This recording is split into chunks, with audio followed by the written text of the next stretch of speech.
koala sanctuary. And there we got to cuddle a koala. There are many animals here. But there are many other cool animals, and among them the unique platypus.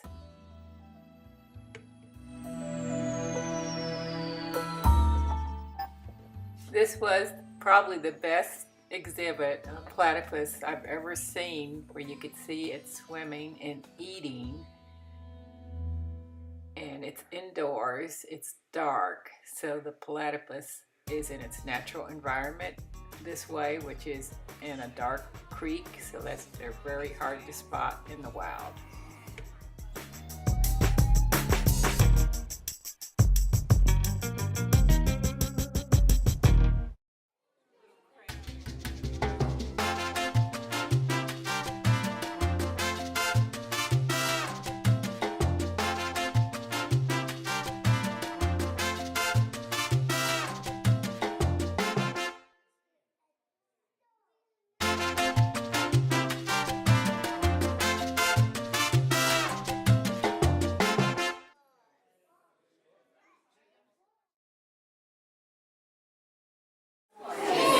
That's the skeleton for a platypus.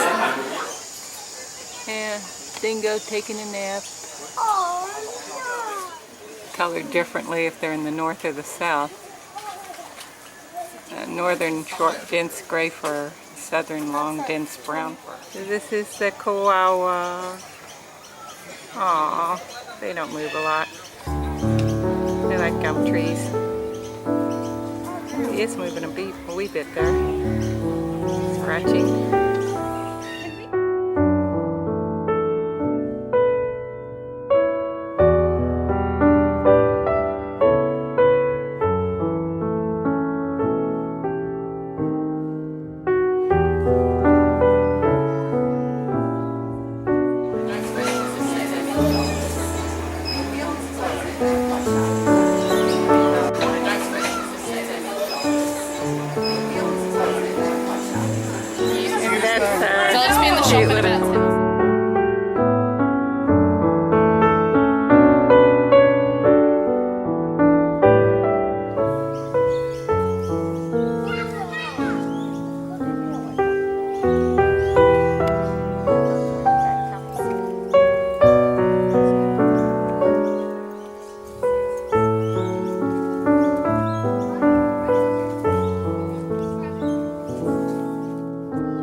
Where's the best leaves?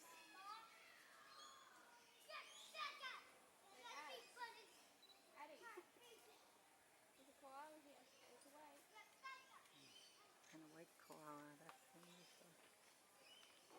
There he's scratching. This sanctuary's been here a really long time.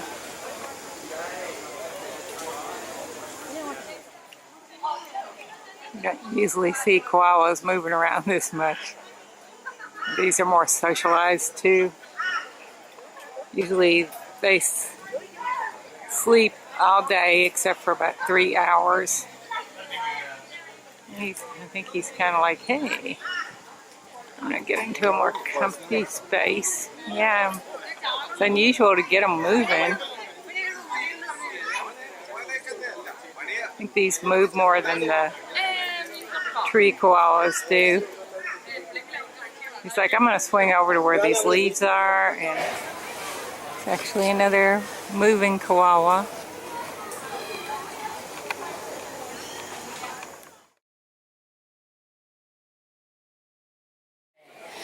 Now these guys are a raptor.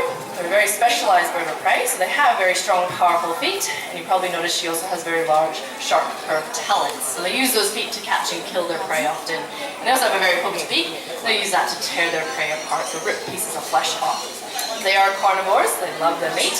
And they eat a variety of different types of prey out there in the wild. So they'll take our small mammals like our mice and our rats, which we're very familiar with owls killing out there in the wild. But they also go for reptile species, so some small snakes and lizards, also even little insects that are residing within trees. But there's a lot of power within her feet, and these guys are known to kill prey larger than themselves, so they actually will take on the news. Some owls and a lot of bird species happen to be hollow dependent. That means that they rely on very old growth trees and hollows that form within these trees over many years. So I'm talking 100 to possibly 200 years. And they're a little bit fussy about those hollows. They have to be the right dimensions. Australia. Now you can see where the name blue-tongued lizard comes from. As Lucy flicks her tongue out there, flick your tongue out, Lucy, show everyone what it looks like. You can see it's quite, the only real way that she has of defending herself is to make herself look bigger and scarier than she does. Sorry, Lucy, she'll open her mouth as wide as she can and she'll poke out that big blue tongue and she'll start hissing violently and she'll take to regrow their tail. Now there is bone in there that will come away and she can regrow the whole thing. Now it'll never look as good and as sexy as Lucy's real tail does right there now. And the reason she needs her tail is that's where all of her fat's without eating absolutely anything at all. So all of that fat reserve in her tail comes in very, very handy over that winter period. And if she knew how far she can go, that's flat out. Look at that. Come on, Lucy. There you go. Don't want to stress her out too much, but that's flat out for Lucy. So as you can imagine, she's not out there charging around out in the Australian bush taking down kangaroos or anything like that. It's usually very, very... It's not an owl. I'm mistaken for owls quite often, but they are a little bit different. They're not in fact related to them at all. They are part of the nightjar family. So as you saw Jackie at the beginning of the talks, she was wearing a glove when holding the barking owl. That's because they do have talons. These guys don't at all. So I can comfortably have him on my hand and he's not hurting me at all.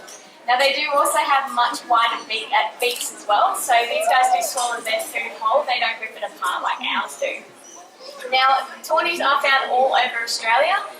However, they are majority found in our urban areas, so where our sports fields are, our street lights, our homes, anywhere where we attract their best and favourite meals, which is insects. And they also eat rodents as well. Now these guys, unlike owls, don't go out hunting. They're a little bit lazier than owls are. They will wait for that food to come to them.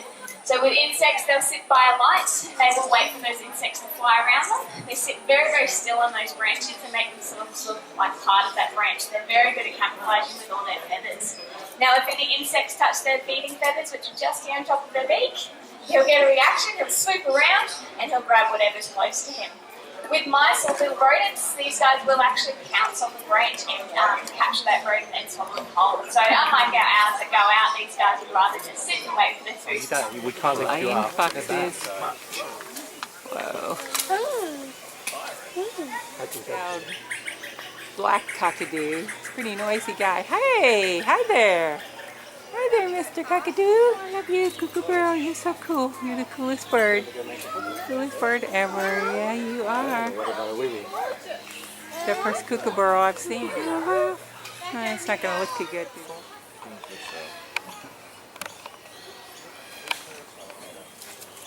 Trying to get a shot of the kookaburra through the screen. There's an emu. Hey, they're pretty. Emu crossing. Pick your eyes up.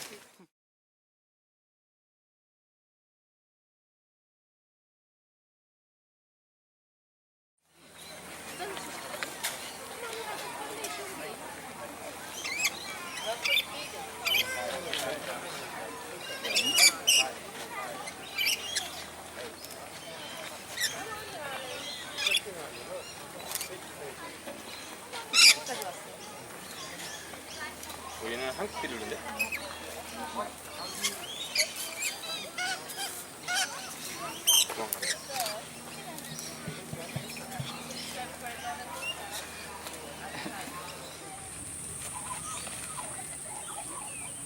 Kangaroos are smart. They're all hanging out in the shade of the rest area. Probably not very hungry.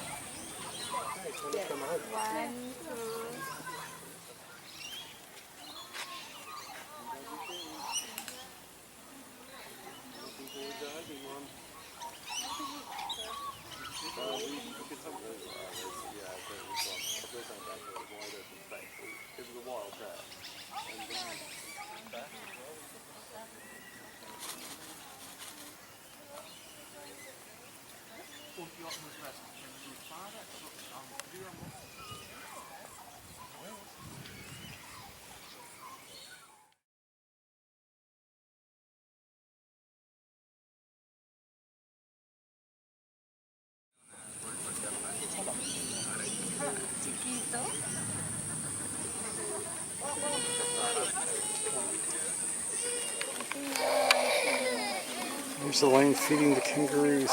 Taking, No sé, no. Ustedes son de tierra cálida, del desierto.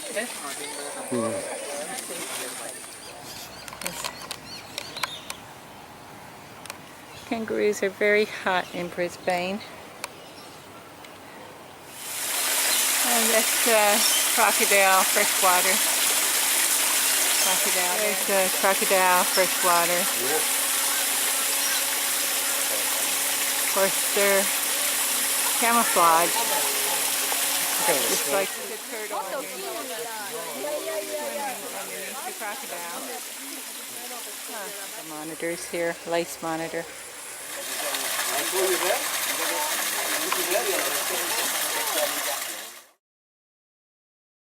He's deciding to move a bit. come here. Look, he's moving. He's moving. Yeah, he is moving.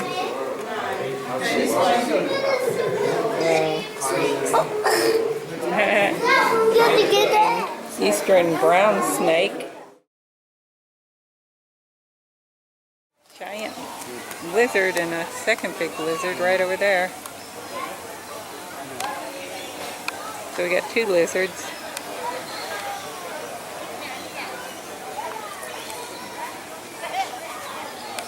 Yeah. 11,565 kilometers to LA. This sanctuary was well worth visiting. It's a little bit outside of Brisbane, and if you're in the area, definitely put it on your list. Everything was first rate. They take good care of the animals, and I believe most of them are rescue animals because their environment is disappearing on them.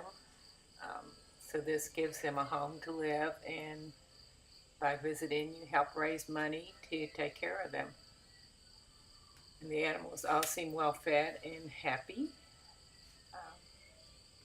So we really enjoyed our visit.